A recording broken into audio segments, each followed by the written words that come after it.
একদিন হযরত সুলাইমান আলাইহিসসালাম নদীর তীরে বসেছিলেন। হঠাৎ তার চোখ পড়ল একটি ছোট্ট পিপীলিকার দিকে।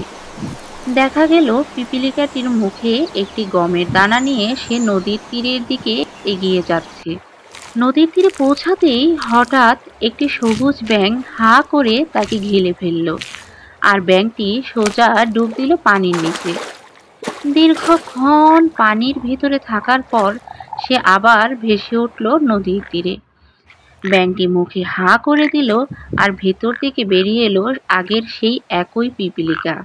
এই অদ্ভুত ঘটনা দেখে হযরত সুলাইমান আলাইহিসসালাম গভীরভাবে তাদের দিকে তাকিয়ে রইল। প্রত্যেক নবী রাসূলগণকেই আল্লাহর পক্ষ থেকে কিছু মুজিজা দেওয়া হতো। তেমনি হযরত সুলাইমান আলাইহিসসালামের মুজিজার মধ্যে একটি ছিলেন তিনি সকল মাখলুকের কথা বুঝতে পারতেন। তাই তিনি তাকে ডাক দিয়ে বললেন, কি ব্যাপার, কোথায় গিয়েছিলে, কেন গিয়েছিলে? পিপীলিকা বিনম্র কণ্ঠে শান্তভাবে বললেন, হে আল্লাহর নবী, নদীর তলদেশে একটি বিশাল পাথরের নিচে কিছু অদ্ভুত প্রাণী জন্ম নিয়েছে।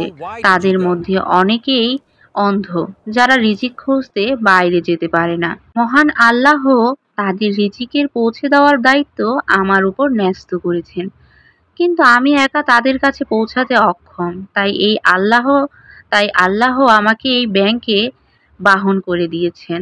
আমি তার মুখের ভেতর প্রবেশ করি আর নিরাপদে নদীর নিচে পৌঁছে যাই, আর তাদের কাছে রিজিক পৌঁছে দিয়ে আবার ফিরে আসি। এই কথা শুনে হযরত সুলাইমান আলাইহিসসালাম হাত তুলে আল্লাহর কাছে শুকরিয়া আদায় করলেন। তার হৃদয় ভরে গেল প্রশান্তি আর কৃতজ্ঞতায়। সত্যি আল্লাহ রব্বুল আলামিন তার প্রতিটি সৃষ্টিকে কত নিপুণভাবে রিজিক পৌঁছে দেন। সুবহানাল্লাহ। বন্ধুরা, গল্পটি কেমন লাগলো কমেন্ট করে জানিও, আর ভালো লাগলে লাইক সাবস্ক্রাইব করে দিও।